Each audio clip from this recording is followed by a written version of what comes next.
Hello friends, all of you are most welcome to my YouTube channel Deep edu zone and I am your host as usual Deepak Kumar. आज के video में आपका बहुत बहुत स्वागत है और ये है हमारा अदर ज्ञान सेक्शन। अदर ज्ञान सेक्शन में आज हम आपको बताने वाले हैं कुछ बहुत ही महत्वपूर्ण जो हैं और इंटरेस्टिंग फैक्ट बताने वाले हैं और साथ ही हम बताएंगे कि ये ऐसा क्यों है और किस वजह से है। तो इस हर फैक्ट के पीछे कारण भी बताया जाएगा आपको, तो बने रहिए इस वीडियो में। जैसे कि आपने थंबनेल में देख लिया ही होगा, तो कई सारे इंटरेस्टिंग क्वेश्चंस हैं। अगर आपको इसके जवाब पता है तो आप कमेंट बॉक्स में ज़रूर बताइए कि आपको पहले से किसकी जानकारी थी। तो चलिए अब हम शुरू करते हैं। विश्व में कौन सी इमारत पीसा की मीनार से भी ज़्यादा झुकी है? जी हाँ, तो आप जानते हैं कि जो वर्ल्ड के 7 वंडर्स में पीसा की मीनार भी मानी जाती है। तो लेकिन विश्व में कौन सी इमारत है ऐसी है जो पीसा की मीनार से भी ज़्यादा झुकी हुई है? क्या आप जानते हैं? तो वो मीनार है, जो इमारत है वो भारत में पाई जाती है और उस इमारत का नाम है रत्नेश्वर महादेव मंदिर। जी हाँ, रत्नेश्वर महादेव मंदिर है। जैसा कि आप स्क्रीन पर देख सकते हैं, ये मणिकर्णिका, जो कि यूपी में वाराणसी में मणिकर्णिका घाट पर एक रत्नेश्वर महादेव मंदिर है, जो कि भगवान शिव जी का मंदिर है। तो ये जो है भारत की इतनी अनमोल विरासत है जो कि पीसा की मीनार को भी मात देती है, क्योंकि पीसा की जो मीनार है वो केवल 4 डिग्री झुकी हुई है, जबकि मणिकर्णिका का जो रत्नेश्वर मंदिर है वो 9 डिग्री झुका हुआ है। लेकिन अब आपके मन में ये भी क्वेश्चन आ रहा होगा कि तो फिर क्यों पीसा की मीनार को ज़्यादा 7 वंडर्स में माना गया है, मणिकर्णिका का जो रत्नेश्वर मंदिर है उसे क्यों नहीं माना गया है 7 वंडर्स में, क्यों इसको जगह नहीं दी गई? तो इसकी वजह साफ ये है कि जो मणिकर्णिका का जो ये रत्नेश्वर मंदिर है इसकी ऊंचाई मायने रखती है, क्योंकि ऊंचाई की वजह से ये मात खा जाता है। अदरवाइज ये भी हो सकता था कि ये पीसा की मीनार को भी मात दे देता और 7 वंडर्स में हमारा जो मणिकर्णिका का जो रत्नेश्वर मंदिर है वो गिना जाता। तो मणिकर्णिका की जो रत्नेश्वर जो मंदिर है, रत्नेश्वर मंदिर की जो ऊंचाई है वो है 13 मीटर, जबकि पीसा की मीनार जो है वो 55 मीटर ऊंची है। इसी वजह से मणिकर्णिका का रत्नेश्वर मंदिर 7 वंडर्स में नहीं आ पाया। तो अगला हम सवाल देखते हैं। अगला है, किस जीव को अमर जीव कहा जाता है? तो ये वैसे तो कई सारे ऐसे जीव हैं जो समुद्री जीव हैं वो अमर जीव हैं, जिसमें खासतौर से अगर देखा जाए जो जेलीफिश है, ट्यूरिटॉप्सिस डॉर्नी जो जेलीफिश और दूसरा हाइड्रा, ये अमर जीव कहलाते हैं। इनकी अमरता का जो मुख्य कारण है ये ज़्यादातर इनके सेल्स पर है, इनकी कोशिका पर, क्योंकि इन दोनों के अंदर एक ऐसी क्षमता है, जो सेल्स हैं जो ये स्टेम सेल के बने होते हैं और इनमें अंदर ये क्षमता होती है कि ये अपने सेल्स को, जब इनका शरीर अगर बूढ़ा हो जाता है या जीर्ण अवस्था में पहुंच जाता है या इनको कोई बीमारी हो जाती है कुछ, तो ये तुरंत ही अपने सेल्स को न्यू बर्थ दे सकते हैं, एक तरीके से सेल्स को नया रूप दे सकते हैं। इस तरीके से ये कभी मतलब बूढ़े नहीं होते हैं और बायोलॉजिकली मतलब ये अमर हैं। अब अगर इनकी प्राकृतिक रूप से मृत्यु कही जाए तो प्राकृतिक रूप से इनकी मृत्यु असंभव है। केवल हाँ, अगर जो दूसरा जीव अगर खा लेता है तो ये मरते हैं, अदरवाइज जो ट्यूरिटॉप्सिस डॉर्नीफिश जेलीफिश और हाइड्रा है ये अमर है। यहाँ तक कि ट्यूरिटॉप्सिस डॉर्नी जेलीफिश को अगर आप 2 भागों में काट देते हैं तो इसके बाद भी ये अपने दोनों भागों से उत्पन्न सेल्स उत्पन्न करके ये नया जन्म ले सकती है। तो ये अमर है और ये नया जन्म लेने में सक्षम है। जैसे बूढ़े अवस्था में पहुंचते हैं या उनको लगता है कि अभी ये अब खतरे में है, अपने आप खतरे में महसूस करती हैं, तो ये तुरंत ही अपना नया रूप ले लेते हैं, अपने बचपन में पहुंच जाते हैं। तो इस तरीके से ये कभी प्राकृतिक रूप से नहीं मरते हैं। अगला है, चौराहे पर आपने लगी घोड़े की टांगों का क्या मतलब है? आपने चौराहे पर लगी हुई योद्धाओं की मूर्तियां देखी होंगी जिस घोड़े पर वो सवार रहते हैं।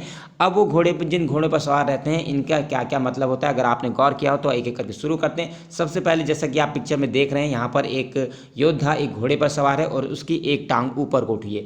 अगर ऐसा होता है कि उसकी 3 टांग जमीन पर हों और एक टांग ऊपर की ओर उठी हो थोड़ी सी, तो इसका ये मतलब है कि जो योद्धा है वो युद्ध के मैदान में नहीं मारा गया। वो जो योद्धा था वो युद्ध के मैदान में नहीं मरा, जबकि जो युद्ध था, जब मैदान में युद्ध चल रहा था तो उसके शरीर पर कई घाव लगे और कई सारे उसके घाव लगे और घाव होने के कारण वह युद्ध से उसे बाहर जाना पड़ा और बाद में उसकी मृत्यु हुई। मतलब युद्ध के मैदान पे उसकी मृत्यु नहीं हुई है। हाँ, ये जरूर है कि युद्ध में लगे हुए घावों के कारण उसकी मृत्यु हुई है। दूसरा, अगर आपको कोई योद्धा कोई ऐसी अगर मूर्ति दिखाई देती है जिसमें योद्धा घोड़े पर सवार है और उसकी आगे की 2 टांगें ऊपर को उठी हुई हैं, तो इसका ये मतलब है कि जो योद्धा है वो युद्ध के मैदान में मारा गया, लड़ते लड़ते वो मृत्यु को प्राप्त हुआ, जैसे कि रानी लक्ष्मीबाई।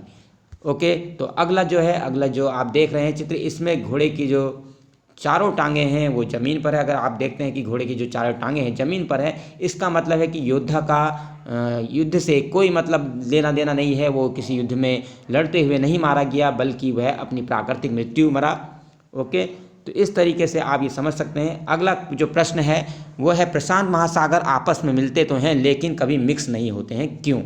ऐसा इसलिए है, ये बहुत ही जो विषय है, बहुत ही ज़्यादा क्यूरियोसिटी का विषय रहा है, बहुत ज़्यादा जिज्ञासा का विषय रहा है, बहुत ज़्यादा इंटरेस्टिंग रहा है सभी साइंटिस्ट के लिए कि भाई प्रशांत महासागर और हिंद महासागर जो हैं वो आपस में कभी मिलते तो हैं लेकिन इन दोनों का पानी आपस में मिक्स क्यों नहीं होता है। तो प्रशांत महासागर और हिंद महासागर जो हैं ये आपस में मिलते हैं लेकिन इनका पानी मिक्स क्यों नहीं होता है। तो इसकी वजह जो बताई जाती है, तो साइंटिस्ट बताते हैं, वो ये फैक्ट कहते हैं, वो ये बताते हैं कि जो प्रशांत महासागर का जो जल है, जो इसका प्रशांत महासागर का जो पानी है, वो अधिकतर जो ग्लेशियर है, ग्लेशियर के पिघलने से बना हुआ है, इसलिए ये पारदर्शी होता है और ज़्यादा ये हल्का नीला होता है। वहीं अगर दूसरी तरफ देखते हैं, हिंद महासागर का जो जल है, हिंद महासागर का जो पानी है, वो खारापन उसमें ज़्यादा होता है, लवणता अधिक होती है और इसी कारण उसका घनत्व, तापमान और बाकी सब चीज़ों में खारेपन में काफ़ी अंतर पाया जाता है। इसी वजह से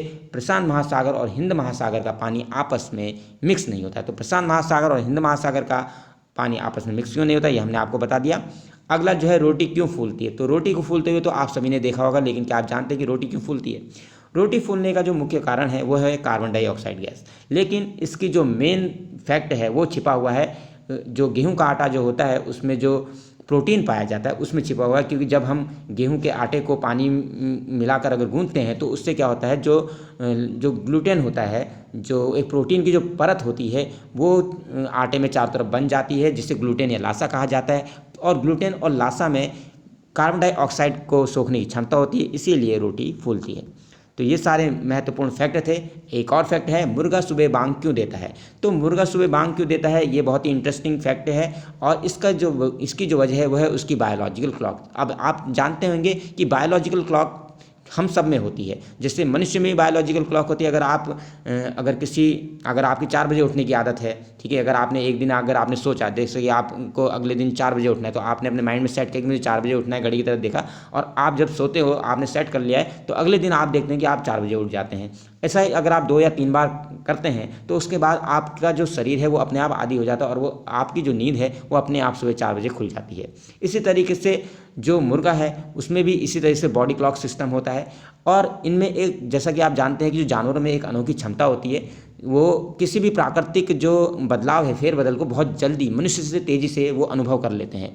क्योंकि जब पृथ्वी पर पहली जो सूर्य की रोशनी पड़ती है उसे हम तो नहीं देख पाते, लेकिन उस बदलाव को जो जानवर होते हैं, जैसे मुर्गा जो है वो महसूस कर लेता है, उसे पता चल जाता है कि अब सुबह होने वाली है और वह क्या करता है, सीधे ठीक 4 बजे वो क्या करता है, बांग देता है।